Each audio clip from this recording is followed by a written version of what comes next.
The IDF confirms striking terror targets in Lebanon's capital of Beirut. Reports indicate that the target of these airstrikes was the number 2 of Hezbollah, Ali Tabatabai, the chief of staff of Hezbollah. The strikes were conducted in the Dahya neighborhood in Beirut, a notorious Hezbollah stronghold in the Lebanese capital city. Israel's Northern Command has reiterated to civilians in Israel's north that the Home Front Command guidelines have not changed, but that the situation is being assessed and monitored. Prime Minister Benjamin Netanyahu's office confirmed the attack and repeated that Israel is determined to act to achieve its goals in any place and at any time. Earlier, the IDF confirmed a series of airstrikes against Hezbollah targets in southern Lebanon and deep in the eastern Bekaa Valley. In the south, the army said it killed 2 Hezbollah operatives in drone strikes in southern Lebanon who were involved in restoring Hezbollah infrastructure. Aircraft destroyed multiple rocket launchers recently deployed inside Hezbollah military compounds. In the Bekaa, the Air Force struck 2 military sites used for terror operations, including active weapon depots. The army also confirms a Hezbollah operative was killed in a drone strike yesterday in the town of Frun. The terrorist was actively advancing target attacks against Israeli troops. The IDF says all the activities were in direct violation of security understandings between Israel and Lebanon. And staying in the north, the IDF Reserve Spearhead 55th Brigade has completed new operations in southern Syria. The reservists redeployed in recent months under the 210th Division are conducting proactive missions to secure communities across the Golan Heights. In a major search operation, troops uncovered rocket components, RPG parts, and other weapons, all immediately destroyed. Division forces remain deployed in that area. Now, after a 24-hour pursuit, the IDF says it killed or captured all 17 Palestinian terror operatives who attempted to flee from a Hamas tunnel in an IDF-held area in the southern Gaza Strip. More from ILTV's Steve Leibowitz. The breach in the ceasefire came when Hamas gunmen exited the Rafah tunnels, where they had been trapped underground. Air Force strikes directed by ground troops killed 6 on the spot, and Nahal Brigade forces captured 5 more. A manhunt eliminated 2 additional operatives fleeing the area. In total, 11 of the 17 terrorists who emerged from the Rafah tunnel have been killed, and 6 were arrested. A senior Hamas operations chief was killed in an airstrike. An Israeli official identified the strike target as Ala Hadidi, the head of Hamas weapons manufacturing. The Prime Minister's office called it yet another blatant ceasefire violation. The PMO said Israel has fully honored the ceasefire, Hamas has not. In a separate ceasefire violation in Gaza, an armed terrorist crossed the yellow line in a jeep along a humanitarian route and opened fire on IDF troops. Soldiers responded within seconds, eliminating the attacker. The government reiterated that Hamas must complete the return of the remaining hostage bodies, disarm, and allow for Gaza's demilitarization. Meanwhile, Hamas is denying reports it informed mediators that it was ending the ceasefire. A Hamas spokesman said there is no truth to earlier media reports claiming Hamas informed the U.S. that the ceasefire had ended. Hamas says it's asked the mediators to intervene and compel Israel to uphold the ceasefire agreement. A delegation of senior Hamas officials reportedly arrived in Cairo to meet Egyptian intelligence officials and discuss the recent escalation of hostilities in the Gaza Strip and the transition to the second stage of U.S. President Donald Trump's plan for Gaza's future. In a busy weekend at the White House, President Donald Trump met with 2 very different groups. New York's mayor-elect Zohran Mamdani, who used his first meeting with the president to repeat his accusation that Israel is committing genocide, and a separate group of freed Israeli hostages, whom Trump called heroes. Our correspondent, India Naftali, is here to break down the contrasting moments inside the White House. India? That's right, Sivan. Over the weekend, the Oval Office saw 2 very different meetings, each with a completely different message about Israel. On Thursday, President Trump met with freed Israeli hostages and their families, thanking them for their courage and calling them heroes. The day after, New York Mayor-elect Zohran Mamdani met with President Trump. Mamdani used the moment to repeat his claim that Israel is committing genocide. The massive contrast between these 2 meetings, I would say, was striking. Inside the Oval Office on Friday, Mayor-elect Zohran Mamdani used his first meeting with President Trump to repeat a claim Israel strongly rejects, saying the Israeli government is committing genocide. I've spoken about the Israeli government committing genocide, and I've spoken about our government funding it. Do you agree that President Trump did do a peace and work hard to make the peace? Because he worked hard to do the peace in the Middle East and everywhere. Do you agree with that? I appreciate all efforts towards peace, and I shared with President Trump that when I spoke to Trump voters on Hillside Avenue, including one of whom was a pharmacist that spoke about how President Trump's father actually went to that pharmacy not too far from Jamaica Estates, that people were tired of seeing our tax dollars fund endless wars. And I also believe that we have to follow through on the international human rights, and I know that still today those are being violated. However, the day prior, a very different scene took place in the same building. President Trump met with a delegation of freed Israeli hostages who survived Hamas captivity for up to 2 years. Trump told them this. You're not a hostage anymore today, you're heroes. We love you all, and our country loves you all, and the world is watching, and really, you're amazing people. The hostages received a presidential coin from Trump himself, and the hostages thanked Trump for helping secure the ceasefire deal that freed them. The group included 17 of the 20 living hostages released in October. Among those highlighted was Matan Angrest, a freed IDF soldier who was held in isolation for much of his captivity. Trump said Matan was subjected to severe beatings, even losing consciousness. He went through hell, but he never broke. This is a living testimony to the toughness and heart of the Jewish people. The freed hostages used their meeting to send a clear message. The pressure must continue until the remaining 3 bodies of Dror Or, Master Sergeant Rangavili, and Sutisak Reintalak are returned from Gaza. The visit marked the 3rd time this year Trump has hosted freed hostages from ceasefire deals he helped negotiate. And so after a politically charged weekend at the White House, questions are raised about where the president is positioning himself in the shifting landscape of U.S.-Israel relations.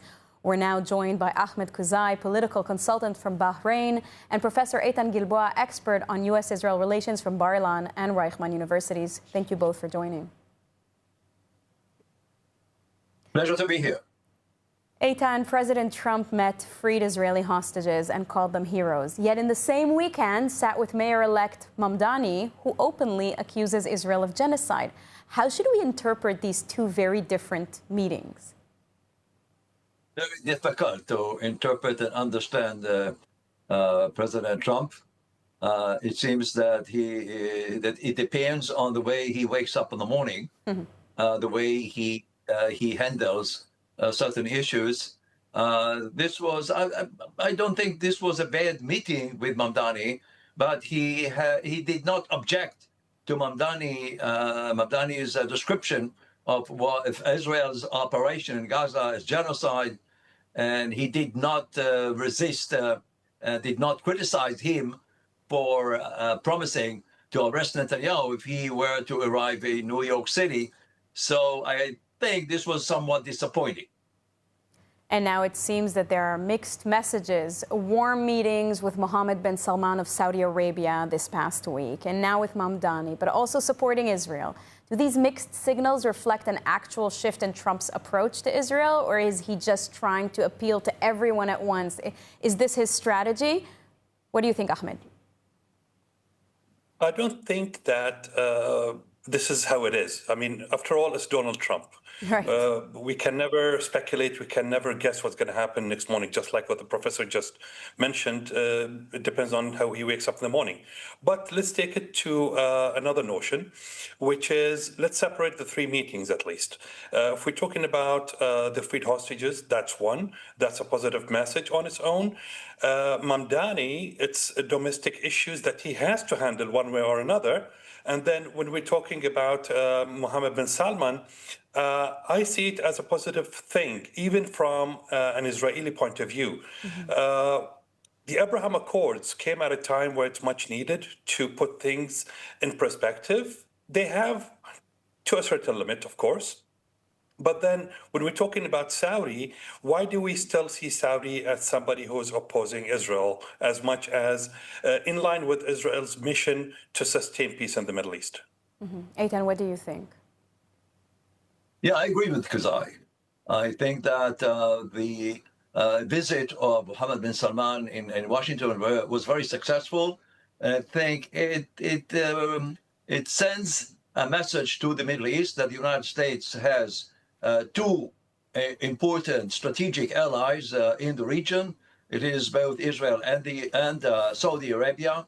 The United States is upgrading relations with Saudi Arabia, which I think would be a good move.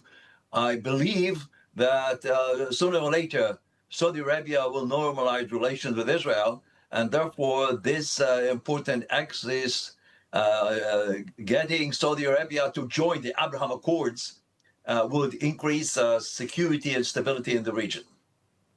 Now, Ahmed, let's take a look at the Saudi angle. We're talking about it. MBS told Trump in the Oval Office that he would like to join the Abraham Accords, but only with a clear path to Palestinian statehood. Do you believe Trump will pressure Israel to accept some form of Palestinian statehood in order to lock in this historic Saudi normalization deal? I'm not seeing it as a pressure as much as it's a new way of doing things. Previously, Israel always had the upper hand in handling the Palestinian issue. As of now, I mean, after last week, we see a different way of doing things, which is not necessarily bad. Trump has a plan, a new plan basically, to go about moving on that issue, which is Gaza, the Palestinian issue. Saudi said it from day one, and MBS, I think, mentioned it recently as well. He does not object to the idea of normalizing relations with Israel. He just wants to put an end as well at the same time to the Palestinian issue. Mm-hmm. So it's not different, it's just a perspective of where are we sitting and looking at the matter and how the end game would be. Now, Eitan, in your opinion, is Trump positioning himself as the only leader who can deliver both Saudi normalization and long-term security for Israel, or is he just playing both sides to gain leverage here with everyone? It's still hard to say. I would like to mention that there were certain conditions attached to the idea of establishing a Palestinian state. First of all, this is important today, the main thing would be to preserve the ceasefire, the fragile ceasefire, both in Gaza and Lebanon. But we are talking right now about Gaza. The ceasefire has to be maintained. It seems that Hamas is violating the ceasefire and Israel responding and retaliating. This is not good in the direction of phase 2 of Trump's plan. And then an international stability force has to go into Gaza. Hamas has to be disarmed. Gaza has to be also disarmed. Hamas has to leave Gaza, and the Palestinian Authority, which is designated to take over Gaza, has to go through substantial reforms. So I would say that until we see some progress toward implementation of these conditions, this idea of establishing a Palestinian state is still quite remote. And you mentioned violations. We see Hezbollah with violations in the north as well. We just see a strike in Beirut moments ago. So that's right, and I think this is highly problematic. So in Lebanon as well, the main mission right now is to preserve the ceasefire. It seems that Hezbollah is trying to rebuild itself with Iranian money coming in and weapons being smuggled in. This is in violation of the agreement brokered by the United States and France. And Israel just attacked Ali Tabatabai, who is number two, I think, in Hezbollah. And Hezbollah is supposed to disarm by the end of December. This is at least the plan that the United States put inside the agreement with Lebanon. Hezbollah has no intention whatsoever to disarm itself. So I think we have these two major problems with these terrorist organizations, Hezbollah in Lebanon and Hamas in Gaza. And I think it would need more forceful and aggressive policy by the moderate Sunni Arab states together with the United States to accomplish that important goal of disarming both Hezbollah and Hamas. Now, Ahmed, From the Gulf's perspective, is Trump emerging as a stabilizing force? It's hard to say as well, but yes, we're taking it from the Gulf perspective. At least we're taking it from a positive stance. Just like what the professor just mentioned, I'll take from that point. There are too many teams playing the same game, and that's too much. Is Lebanon with the peace or is it not? If it is, just like the professor mentioned right now, the disarmament of Hezbollah has to take place ASAP, which is before the end of the year. Then with Syria, then we're talking about two neighboring countries. We're talking about the Cold Peace Treaty signatories, Egypt and Jordan. Iraq is vague. Iran sending vague messages on daily basis. And then we have the Gulf. Of course, we have Qatar, then we have Bahrain and Emirates that are clear on their stances. Saudi is leaning towards peace, of course. Then Kuwait and Oman. There's a lot. I think what will make it much easier the weeks to come. I'm not going to say even years to come. It's too much. In the weeks to come, that people should be clear about which side they are on and take it from there. Being stuck in a gray area for a long time won't help the Middle East. Well, we definitely all live in a very complex neighborhood. Ahmed Khuzaie and Eitan Gilboa, thank you very much. Thank you very much. When you buy from Blessed by Israel, you're not just shopping, you're standing with the families of Israel's heartland. Every bottle of delicious olive oil, handcrafted necklace, or jar of honey carries the spirit of Judea and Samaria. These, along with many more products, are the tastes, scents, and stories of the Promised Land, made by people rebuilding our biblical homeland every day. Shop now at blessedbyisrael.com and use ILTV's special code BLESSISRAEL for 10% off on your first order. And now, a former hostage who was recently released from Gaza is sharing new and disturbing details about the abuse he suffered in Hamas captivity. Testimony Israeli officials say confirms a pattern of systematic sexual violence inside Gaza. An Israeli survivor is breaking a silence that many never imagined could be voiced. Guy Gilboa Dalal, held in Gaza for over 2 years, is now publicly recounting the sexual assault he suffered at the hands of his Hamas captor, an ordeal he says unfolded under constant threat of death. Gilboa Dalal describes a moment seared into his memory. His captor forcing him to sit blindfolded while pressing a rifle against his head and a knife against his throat. "If you speak," the captor told him, "you will not survive." What followed, he says, was a violent sexual assault, an experience he had no way to escape. For months, he tried to bury what had happened. But Gilboa Dalal now says the public must understand that the terror inflicted by Hamas extended far beyond physical beatings, starvation, and psychological torment. In his words, this was control by humiliation and the threat of execution. Israeli authorities say his testimony is part of a broader pattern, evidence that sexual assault was not random, but part of a systematic environment of abuse inside the tunnels. Human rights investigators and medical teams who have interviewed released hostages report consistent themes: coercion, exploitation, and fear of retaliation if victims ever revealed the truth. Gilboa Dalal's account marks the second time a male former hostage has spoken publicly about such sexual assault, and the first time with this level of detail. Advocates say his voice may encourage others to come forward, especially those still navigating the trauma of captivity. As Israel continues its efforts to recover the last 3 remaining hostages, this testimony adds a new painful dimension. It underscores what many Israeli officials have long argued, that Hamas's captivity was defined not only by violence, but by sexual brutality used as a weapon of control. Over the past few days, the IDF has carried out a major anti-terror crackdown in Judea and Samaria, with thousands of troops from multiple brigades targeting terror cells, weapon networks, and attack plots. More on this from ILTV's Steve Leibowitz.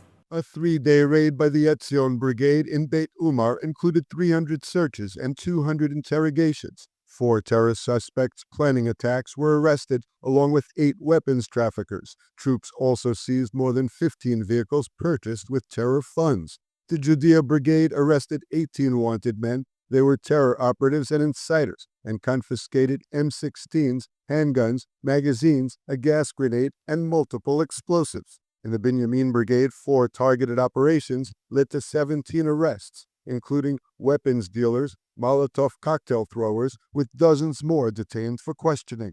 The Menashe Brigade and Yamam Special Forces, working with the Shin Bet, thwarted several active terror plots and seized more weapons in Barta. In Samaria, troops uncovered 2 weapons manufacturing shops, rifles, and a Carlos submachine gun, arresting 9 suspects. Separately, the IDF and Shin Bet confirmed the elimination of the gunman who wounded an IDF reservist. Yamam counter-terror forces shot the assailant in the village of Tel after he opened fire with a long rifle. He was identified as a member of the Palestinian police. A second PA police officer surrendered and was arrested. Staying in Judea and Samaria, where the IDF Chief of Staff, Zamir, issued a sharp warning about a small group of extremist Jewish lawbreakers in Judea and Samaria who could force the army to divert troops from the war fronts in Gaza and Lebanon. Zamir warned that these rioters could set the area ablaze and disrupt Israel's strategic focus. Overnight, Palestinians reported several attacks by extremists, including torched buildings and property damage. Prime Minister Netanyahu said the culprits are a small extremist group who will be prosecuted. Thousands of protesters packed Tel Aviv's Habima Square last night, demanding a full state commission of inquiry into the October 7th massacre. The rally comes after the government voted to form its own internal probe, a move families of the victims call a whitewash. The demonstration, organized by the October Council, brought together bereaved families, reservists, civil society groups, and multiple opposition party leaders. A giant screen displayed the faces of those killed, murdered, alongside questions about how they died. Large banners across the square demanded a state commission of inquiry now. Opposition leaders Naftali Bennett, Benny Gantz, Gary Eisenkot, Yair Lapid all attended. I'm coming here tonight because I want to have some answer what happened in this day, why nobody came to help, why the soldiers didn't come and they helped my daughter. She was alive until noon, and I don't have no answer.